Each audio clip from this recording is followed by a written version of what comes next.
الحمد لله نحمده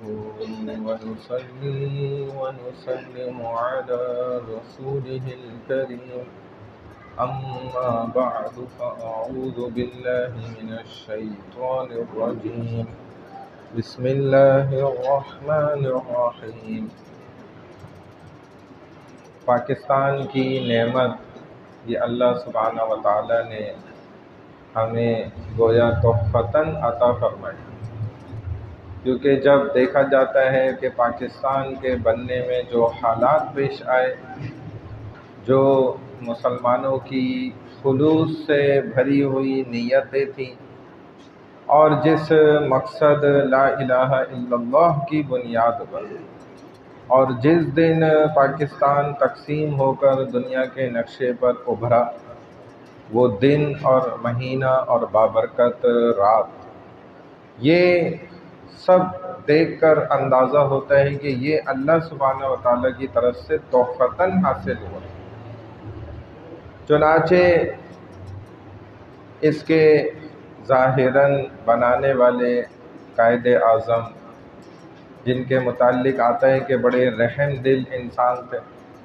بڑے صبر و تحمل اور استقلال والے انسان تھے،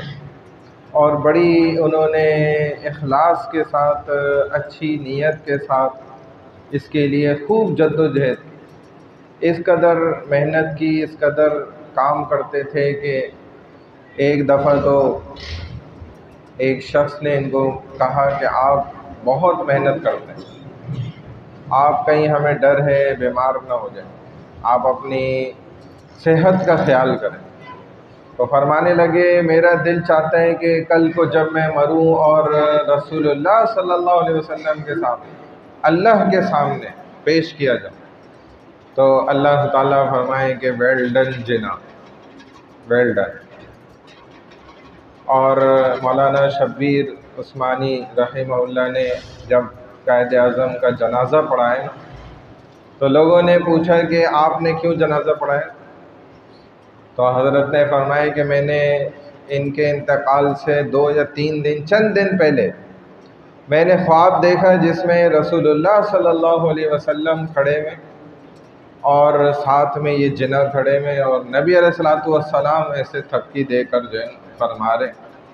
کہ یہ میرا مجاہد ہے۔ کہتے ہیں اس لیے میں نے جنازہ پڑھا۔ خود ایک جب یہ آخری وقت تھا نا، ٹی بی ہو گئی تھی تو بیمار تھے، اپنی بیماری کو چھپاتے رہے بڑے عرصے تک اور محنت سے باز نہیں آتے، تو اب چند الفاظ بھی اگر بولتے تھے اس سے بھی سانس پھول جاتا، تو طبیبوں نے، ڈاکٹروں نے منع کر دیا کہ آپ یہاں کوئی بات نہ کریں، خاموش ہو گئے۔ آپ کھڑے ہوئے دیکھ رہے ہیں ڈاکٹر تو کچھ کہنا چاہ رہے ہیں، آپ وہ غور کر رہے ہیں کہ تو کہنا چاہتے ہیں اور الفاظ ادا نہیں کر رہے، اس وجہ سے تو اور طبیعت گڑبڑ ہوگی ان کی۔ تو پھر انہوں نے کہا اچھا ٹھیک ہے آپ بولیں، کیا بولنا چاہتے ہیں کہیں۔ تو کہتے ہیں کہ جو انہوں نے الفاظ کہے نا، یوں سمجھ لیں تقریباً آخری ہی ان کے جملے تھے وہ، تو یہی کہا کہ میں اکیلا اس ملک کو الگ نہیں بنا سکتا، یہ تو شکر ہے کہ اللہ نے مجھے بہت اچھی جماعت دے دی علماء کی، دیندار لوگوں کی۔ آج تو دیندار لوگوں کو اس ملک کا دشمن سمجھا جا رہا ہے، یہی ہماری خود کی دشمنی ہے۔ جن کے آباء و اجداد نے، جن کے بڑوں نے اور جن نیک اللہ والوں نے اس کے لیے زندگیاں دے دی اور اپنی جانیں تک گنوا گئے، شہادت کے مرتبے پہ فائز ہو گئے، آج اسی دیندار بندے کو اس ملک کا دشمن سمجھا جا رہا ہے۔ یہ بڑا اس کے ساتھ جو ہے ایک قسم کی خود غداری ہے، اللہ ہماری حفاظت فرمائے۔ تو خود ان کے یہ الفاظ تھے کہ اگر یہ مولوی لوگ نہ ہوتے ہیں، میں آج کے سینس میں یوں کہہ رہا ہوں، مولوی کا لفظ استعمال کرتا ہوں، کہ اگر یہ مولوی لوگ نہیں ہوتے تو یہ کوئی پاکستان نہیں بنتا، یہ ان کی وجہ سے بن گیا۔ مولانا اشرف علی تھانوی رحمہ اللہ کہتے ہیں یہ اور قائد اعظم ملے نہیں، لیکن ایک دوسرے سے اتنا تعلق رہا خط و کتابت میں، اور وہ ہمیشہ ان سے مشورہ کرتے اور ان کے مشوروں پہ چلتے تھے۔ ایک بڑے عالم دین ابھی حیات زندہ ہیں، بزرگوار ہیں، فرمانے لگے میں نے خواب میں دیکھا کہ جو ہے نا جناح کھڑے میں اور مجھے کہہ رہے ہیں کہ جو ہے نا تم سے اللہ دین کا بڑا کام لے گا، اور اپنی 2 انگلیاں ایسے آگے کر دیں اور کہا کہ ان کو چوس لو۔ کہتے ہیں پہلے میں گھبرایا تو کہا نہیں کچھ نہیں ہوگا، تم ایسا کرو۔ تو کہتے ہیں جب میں نے چوسی تو اس میں سے تیز مٹھاس والا شہد منہ میں آنے لگ گیا، اور میری آنکھ کھلی تو میں نے دیکھا کہ وہ میرا منہ میٹھا ہو رہا تھا اس وقت، جب میں مطلب حقیقت میں جاگا تو بھائی یہ ہم تو سمجھتے ہیں نا کہ بس پاکستان لکیر کھینچی اور بن گیا، ایسا نہیں ہوا۔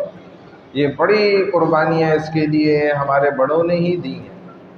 اور ایسا زبردست اللہ نے خطہ عطا فرمایا کہ ہمیں یہاں پر ہر نعمت میسر ہے۔ اللہ کی ہر نعمت جو دنیا کے اندر موجود ہے وہ اس خطے کے اندر موجود ہے۔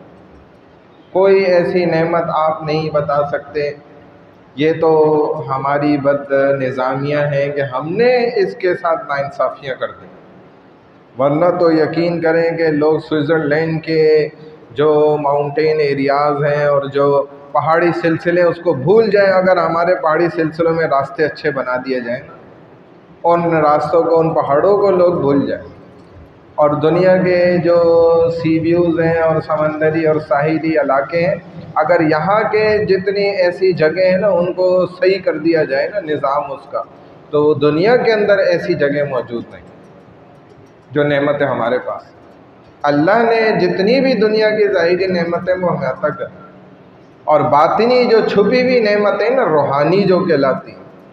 جس روحانی نعمتوں نے آپ کو مجھے جنت تک پہنچانا ہے، وہ ساری نعمتیں بھی جو ہے نا ہمارے پاس، کافر کے پاس تھوڑی ہے، غیر مسلم کے پاس نہیں ہے۔ اس کو تو بیچارے کو پتہ ہی کوئی نہیں کہ میں کدھر کیا زندگی گزار رہا ہوں، یہ کیا چل رہی ہے، کس ایگزام ہال میں بیٹھا ہوں، یہ میں کیوں آیا ہوں، وہ اپنے مقصد کو جانتے ہیں۔ اور اس مسلمان کو اور اس امت کو اور نبیوں کو جو اللہ نے اپنا لاڈلا بنایا ہے نا، اس میں بھی سب سے مکرم اور افضل اور جو نبی ہیں محمد الرسول اللہ صلی اللہ علیہ وسلم، ان کو جو سب سے زیادہ بڑا لاڈلا بنایا اللہ، کس وجہ سے بنایا آپ کو پتہ ہے؟ اللہ نے قرآن میں سمجھائی ہیں یہ باتیں۔ اس وجہ سے بنایا کہ وہ اللہ کے پیغام کو بندوں کو پہنچاتے ہیں۔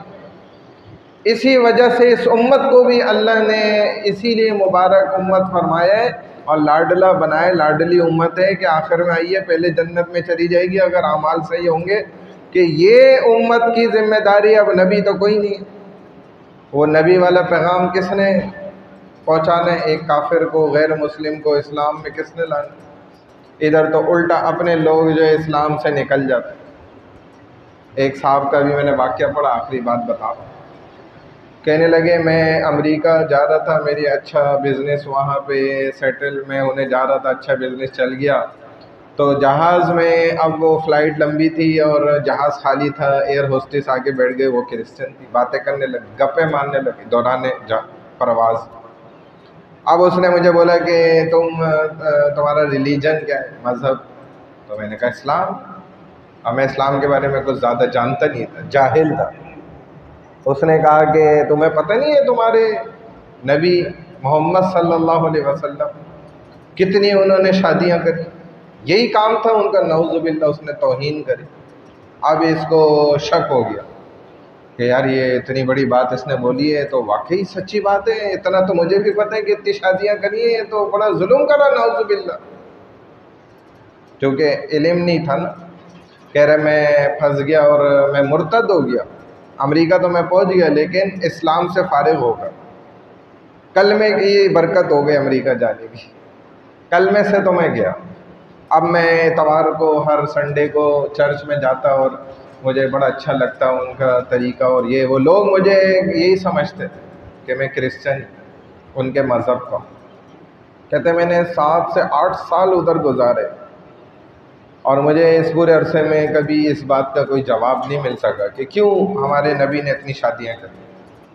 کہتے جب میں واپس اتفاق ہوا کہ بزنس پوائنٹ آف ویو سے ہی پاکستان آیا تو یہاں کسی عالم دین کا کہیں درس چل رہا تھا، اتفاق سے مجھے کوئی کام تھا، میں ادھر تھوڑی دیر بیٹھ گیا تو وہ یہی بتا رہے تھے کہ کیوں رسول اللہ صلی اللہ علیہ وسلم نے اتنی شادیاں کی تھیں. تو جواب ادھر مجھے سمجھ آیا. میں نے کلمہ پڑھا اپنے اندر اور توبہ کری میں نے دیگر مذاہب سے اور اللہ سے بھی توبہ مانگی. اور